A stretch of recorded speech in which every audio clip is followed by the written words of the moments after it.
a colorful symphony. As they ran, tall trees closed in around them and arched gracefully toward the sky.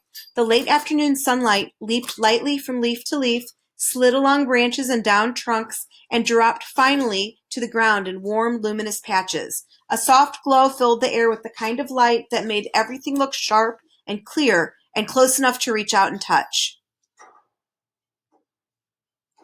Alec raced ahead, laughing and shouting, but soon encountered serious difficulties, for while he could always see the tree behind the next one, he could never see the next one itself, and was continually crashing into it. After several minutes of wildly dashing about, they all stopped for a breath of air. "I think we're lost," panted the humbug, collapsing into a large berry bush. "Nonsense!" shouted Alec from the high branch on which he sat. "Do you know where we are?" asked Milo. "Certainly," he replied. "We're right here on this very spot. Besides, being lost is never a matter of not knowing where you are. It's a matter of not knowing where you aren't. And I don't care at all about where I'm not."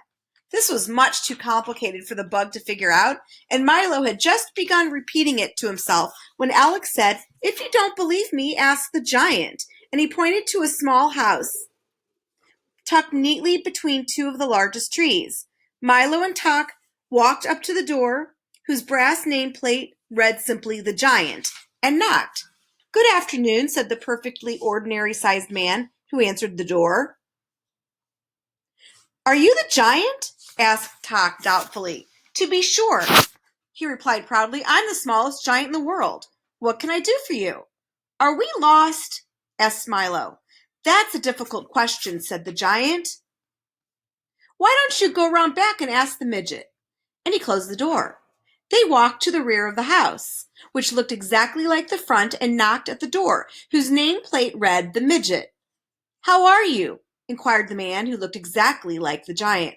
"Are you the midget?" asked Tuck again, with a hint of uncertainty in his voice. "Unquestionably," he answered. "I'm the tallest midget in the world. May I help you?" "Do you think we're lost?" repeated Milo. "That's a very complicated problem," he said. "Why don't you go around to the side and ask the fat man?" And he, too, quickly disappeared. The side of the house looked very like the front and back, and the door flew open the very instant they knocked. "How nice of you to come by!" exclaimed the man who could have been the midget's twin brother. "You must be the fat man," said Tuck, learning not to count too much on appearance. "The thinnest one in the world," he replied brightly. "But if you have any questions, I suggest you try the thin man on the other side of the house." Just as they suspected, the other side of the house looked the same as the front, the back, and the side, and the door was again answered by a man who looked precisely like the other three. "What a pleasant surprise!" he cried happily. "I haven't had a visitor in as long as I can remember." "How long is that?" asked Milo. "I'm sure I don't know," he replied. "Now, pardon me, I have to answer the door." "But you just did," said Tuck. "Oh, yes, I'd forgotten." "Are you the fattest thin man in the world?" asked Tuck. "Do you know one that's fatter?" he asked impatiently. "I think you're all the same man," said Milo emphatically. "Shh!" he cautioned, putting his finger up to his lips and drawing Milo closer. "Do you want to ruin everything?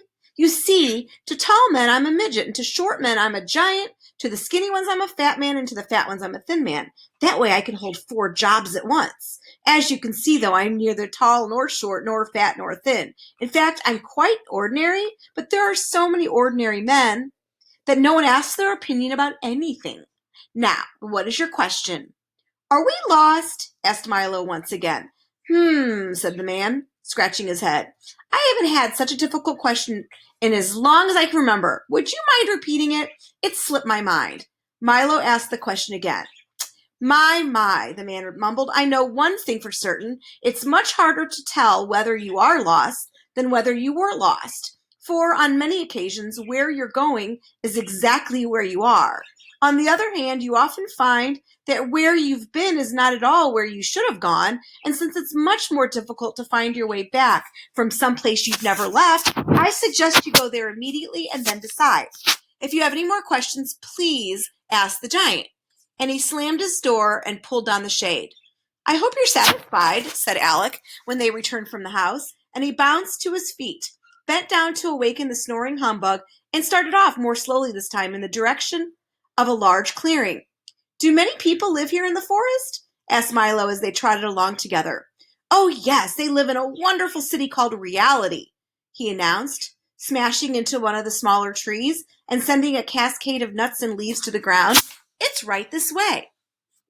In a few more steps, the forest opened before them, and off to the left, a magnificent metropolis appeared. The rooftops shone like mirrors, the walls glistened with thousands of precious stones, and the broad avenues were paved in silver. Is that it? Shouted Milo, running towards the shining streets. Oh no, that's only illusions, said Alec. The real city is over there. What are illusions? Milo asked, for it was the loveliest city he'd ever seen. Illusions, explained Alec, are like mirages. And realizing that this didn't help much, he continued, and mirages are things that aren't really there, that you could see very clearly. How can you see something that isn't there? Yawned the humbug, who wasn't fully awake yet. Sometimes it's much simpler than seeing things that are, he said. For instance, if something is there, you can only see it with your eyes open. But if it isn't there, you can see it just as well with your eyes closed. That's why imaginary things are often easier to see than real ones. Then where is reality? Barked Tock. Right here, cried Alec, waving his arms. You're standing in the middle of Main Street. They looked around very carefully. Tock sniffed suspiciously at the wind, and the humbug gingerly stabbed his cane in the air, but there was nothing at all to see. It's really a very pleasant city, said Alec, as he strolled down the street, pointing out several of the sights which didn't seem to be there, and tipping his cap to the passers-by. There were great crowds of people rushing along with their heads down, and they all appeared to know exactly where they were going as they darted down and around the non-existent streets and in and out of the missing buildings. I don't see any city, said Milo very softly. Neither do they, Alec remarked sadly, but it hardly matters, for they don't miss it at all. It must be very difficult to live in a city you can't see, Milo insisted, jumping aside as a line of cars and trucks went by. Not at all once you get used to it, said Alec, but let me tell you how it happened. And as they strolled along the bustling and busy avenue, he began. Many years ago on this very spot, there was a beautiful city of fine houses and inviting spaces, and no one who lived here was ever in a hurry. The streets were full of wonderful things to see, and the people would often stop to look at them. Didn't they have any place to go? Asked Milo. To be sure, continued Alec, but as you know, the most important reason for going from one place to another is to see what's in between, and they took great pleasure in doing just that. Then one day, someone discovered that if you walked as fast as possible and looked at nothing but your shoes, you would arrive at your destination much more quickly. Soon everyone was doing it. They all rushed down the avenues and hurried along the boulevard, seeing nothing of the wonders and beauties of their city as they went. Milo remembered that many times he'd done the very same thing, as hard as he tried to remember his own street that he couldn't remember. No one paid any attention to how they looked, and as they moved faster and faster, everything grew uglier and dirtier. And as everything grew uglier and dirtier, they moved faster and faster. And at last, a very strange thing began to happen. Because nobody cared, the city slowly began to disappear. Day by day, the buildings grew fainter and fainter, and the streets faded away until, at last, it was entirely invisible. There was nothing to see at all. What did they do? The humbug inquired, suddenly taking an interest in things. Nothing at all, continued Alec. They went right on living here just as they'd always done. In the houses that they could no longer see, and on the streets which had vanished, because nobody had noticed a thing, and that's the way they have lived to this very day. Hasn't anyone told them? Asked Milo. It doesn't do any good, Alec replied, for they can never see what they're in too much of a hurry to look for. Why don't they live in illusions? Suggested the humbug. It's much prettier. Many of them do, he answered, walking in the direction of the forest once again, but it's just as bad to live in a place where what you do see isn't there, as it is to live in one where what you don't see is. Perhaps someday you can have one city as easy to see as illusions and as hard to forget as reality, Milo remarked. That will happen only when you bring back rhyme and reason, said Alex, smiling, for he had seen right through Milo's plans. Now let's hurry or we'll miss the evening concert. They followed him quickly up a flight of steps, which couldn't be seen, and through a door, which didn't exist. In a moment they had left reality, which is sometimes a hard thing to tell, and stood in a completely different part of the forest. The sun was dropping slowly from sight, and stripes of purple and orange and crimson and gold piled themselves on top of the distant hills. The last shafts of light waited patiently for a flight of wrens to find their way home, and a group of anxious stars had already taken their places. "Here we are!" cried Alec, and with a sweep of his arm he pointed towards an enormous symphony orchestra. "Isn't it a grand sight?" There were at least 1,000 musicians ranged in a great arc before them. To the left and right were the violins and cellos, whose bows moved in great waves, and behind them, in numberless profusion, the piccolos, flutes, clarinets, oboes, bassoons, horns, trumpets, trombones, and tubas were all playing at once. At the very rear, so far away that they could hardly be seen, were the percussion instruments, and lastly, in a long line up one side of a steep slope, were the solemn bass fiddles. On a high podium in front stood the conductor, a tall, gaunt man with dark, deep-set eyes and a thin mouth placed carelessly between his long pointed nose and his long pointed chin. He used no baton, but conducted with large, sweeping movements which seemed to start at his toes and work slowly up through his body and along his slender arms and end finally at the tips of his graceful fingers. "I don't hear any music," said Milo. "That's right," said Alec. "You don't listen to this concert. You watch it. Now pay attention." As the conductor waved his arms, he molded the air like handfuls of soft clay, and the musicians carefully followed his every direction. "What are they playing?" asked Tock, looking up inquisitively at Alec. "The sunset, of course. They play it every evening about this time." "They do?" asked Milo quizzically. "Naturally," answered Alec, "and they also play morning, noon, and night, when of course it's morning, noon, or night. Why, there wouldn't be any color in the world unless they played it.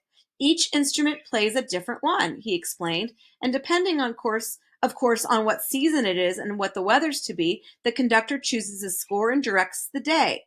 But watch, the sun is almost set, and in a moment you can ask Chroma himself." The last colors slowly faded from the western sky, and as they did one by one, the instruments stopped, until only the bass fiddles, in their somber, slow movement, were left to play the night, and a single set of silver bells brightened the constellations. The conductor let his arms fall limply at his sides and stood quite still as darkness claimed the forest. "That was a very Milo, walking to the podium. "It should be," was the reply. "We've been practicing since the world began." And reaching down, the speaker picked Milo off the ground and set him on the music stand. "I am Chroma the Great," he conducted, gesturing broadly with his hands, "conductor of color, maestro of pigment, and director of the entire spectrum." "Do you play all day long?" asked Milo, when he had introduced himself. "Ah, yes, all day, every day," he sang out, then pirouetted gracefully around the platform. "I rest only at night, and even then they play on." "What would happen if you stopped?" asked Milo, who didn't quite believe that color happened that way. "See for yourself," roared Chroma, and he raised both hands high over his head. Immediately the instruments that were playing stopped, and at once all color vanished. The world looked like an enormous coloring book that had never been used. Everything appeared in simple black outlines, and it looked as if someone with a set of paints the size of a house and a brush as wide could stay happily occupied for years. Then Chroma lowered his arms. The instruments began again, and the color returned. "You see what a dull place the world would be without color," he said, bowing until his chin almost touched the ground. "But what pleasure to lead my violins in a serenade of spring green, or hear my trumpets blare out the blue sea, and then watch the oboes tint it all in warm yellow sunshine. And rainbows are best of all, and blazing neon signs, and taxi cabs with stripes, and the soft muted tones of a foggy day. We play them all." As Chroma spoke, Milo sat with his eyes open wide, and Alec, Tock, and the humbug looked on in wonder. "Now I really must get some sleep," Chroma yawned. "We've had lightning, fireworks, and parades for the last few nights, and I've had to be up to conduct them, but tonight is sure to be quiet." Then, putting his large hand on Milo's shoulder, he said, "Be a good fellow and watch my orchestra till morning, will you? And be sure to wake me at 5:23 for the sunrise. Good night, good night, good night. With that, he leaped lightly from the podium and in 3 long steps vanished into the forest. That's a good idea, said Tock, making himself comfortable in the grass as the bug grumbled himself quickly to sleep and Alex stretched out in the midair. And Milo, full of thoughts and questions, curled up on the pages of tomorrow's music and eagerly awaited the dawn.